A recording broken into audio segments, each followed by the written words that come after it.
Lyoto Machida vs. Brunson this October 28, 2017 at the Ginásio do Ibirapuera in São Paulo, Brazil. One-sentence summary: David entered the Dragon. Phil, it's the return of the Dragon, featuring all the creeping dread of that one scene in Game of Thrones with the frozen lake and the chains. Stats record: Machida 227, Brunson 175, odds Machida 140, Brunson 150. History: introduction to both fighters. David Machida had a year so bad he has yet to return from it. With back-to-back losses to Luke Rockhold and Yoel Romero, Machida had salt injected intravenously into the wound. Well, not technically salt. It was 7-keto-dehydro.epa, Androst, Arrow. Not gonna see any throne anytime soon, am I right? To be fair to Machida, I'd like to see steroids regulated to keep already tortured bodies that roid mana from Victor Conte's basement. Alas, Machida has been out for 2 years. Machida has never relied on pure athleticism per se, but his athleticism was critical to what made him dangerous more than efficient. I don't think he makes that Thiago Silva today. So the clock's running. We're just waiting to see if it's gonna be the minute hand or the hour hand that signals his last hurrah. Damn, that hurt just right. Phil, of all the USADA foul-ups, there are few more obviously egregious and unfair than grounding Machida for 2 years for a voluntarily disclosed fat burner, while Jones, Lesnar etc. have gotten far more lenient sentences. The only thing which salved it was that, well, Machida wasn't looking so great in his last couple of fights. There's something viscerally jarring in seeing someone who was famous for being an untouchable martial arts ghost getting brutally thumped on the ground. So, there are some mixed blessings, namely that at least Machida hasn't been taking concussions like that in his time on the shelf.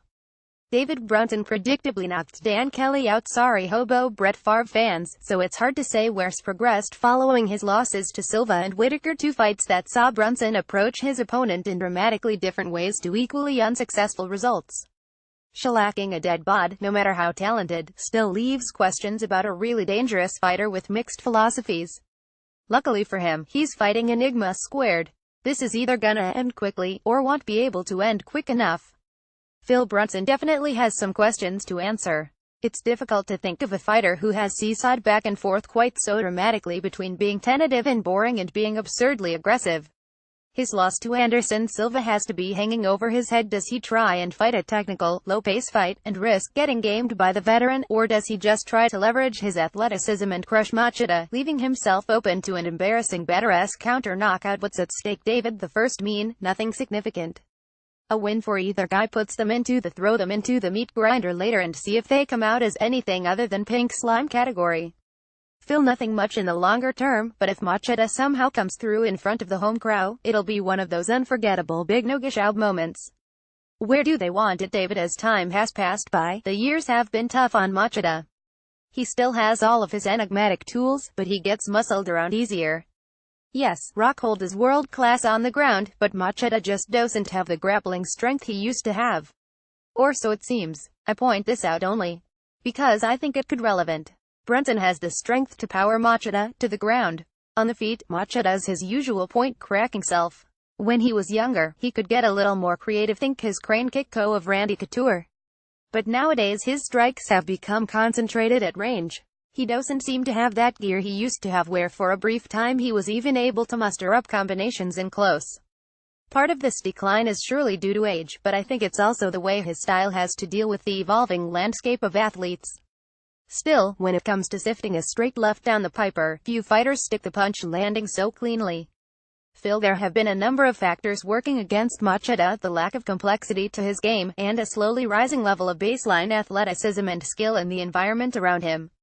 He's also obviously just kind of old. There just aren't many people who started fighting in 2003 who are still threats to the top of their division.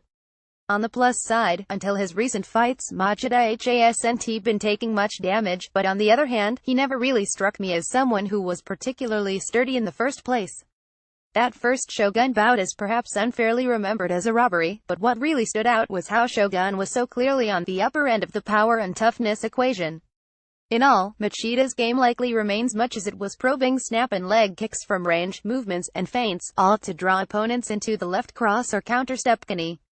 He's always been an underrated threat in the clinch, particularly against men his own size. He has nasty knees and slapping elbows reminiscent of his friend Anderson, albeit without the same ability to control posture. Whether he can still compete there with a bigger, younger fighter is likely one of the core questions of this bout. David Brunson had a weird string of fights. Against Anderson he was content to respect his opponent for 3 rounds. Before that, he was intent on disrespecting his opponent at every turn. He didn't need to do either against Kelly. At his best he can work an effective jab behind a blistering left hand, and an equally devastating left kick. Complementing it all is a strong wrestling game that he's pretty savvy in how he integrates it all together. Brunson's trappings are typical of most wrestle boxers. Neutralize one aspect and their rhythm becomes an issue. I don't mean in terms of output but in terms of offsetting their opponent's pressure offense, which is the vague concept judges use to barely do their jobs. If Machida lives off puncturing a void of offense with a single shattering shot, then Brunson's style is a pin to chain defense. His jab links to his cross-arm marching combinations, his punches lead to the clinch, his clinch leads to the single collar and uppercuts, or to trip takedowns, and so on and so forth. When it's working, this makes for a torrent of attacks which quickly and brutally drowns his opponents. When it's not, the chain gets snapped and flails around. Brunson's defense in neutral situations is perfectly fine, but once he's moved into attack mode, he is almost entirely reliant on the opponent being too busy defending to hit him back. Those who are willing to step into the fire can quickly turn his strengths against him. Insight from past fights. David I. Wonder if Brunson will treat Machida's offense with the same kind of respect he did against Silva. That game plan wouldn't be the worst choice against Machida. Against Silva I think it was a combination of being hit and dealing with Silva's reach. But even in that weird-ass fight, he scored with some solid punches. Fighting with that kind of distance management will suit him if he's just a little less stagnant. Like I said, this fight could be fun in bursts, but I'm not expecting something we'd see on a Cerrone highlight reel. Along with most others, I scored the fight for Brunson, although I had little sympathy for the loss. A big question has to be what Brunson himself took away from it. Did he think he just got robbed, and that it's something worth trying again, or did the whole experience leave a bad taste in his mouth, leaving himself listening to his inner Dana? Don't leave it in the hands of the judges, kid. X factors. David, nothing too serious. I guess there's always the let's see how tough he is without his steroids factor for Machida. Aside from the obvious 2 years off for Machida, there isn't much. I don't think Brunson has returned to Jackson Wink, who did a good job of modulating his aggression. Prognostication. David I could see Machida having early success with or without Brunson fighting aggressive or passive. However, I can trust Machida to maintain the necessary pressure to keep Brunson at bay for all 5 potential rounds. Derek Brunson by decision. Much as I'd love to see a vintage Machida return to form, there are too many places for this fight to go wrong. The clinch, the ground and even the outside are all danger zones for him, whereas his success probably has to come from landing one of those trademark left straights. I think Brunson fights cautiously but turns it up if and when he realizes that the Dragon physically can't compete with top-end athletes anymore.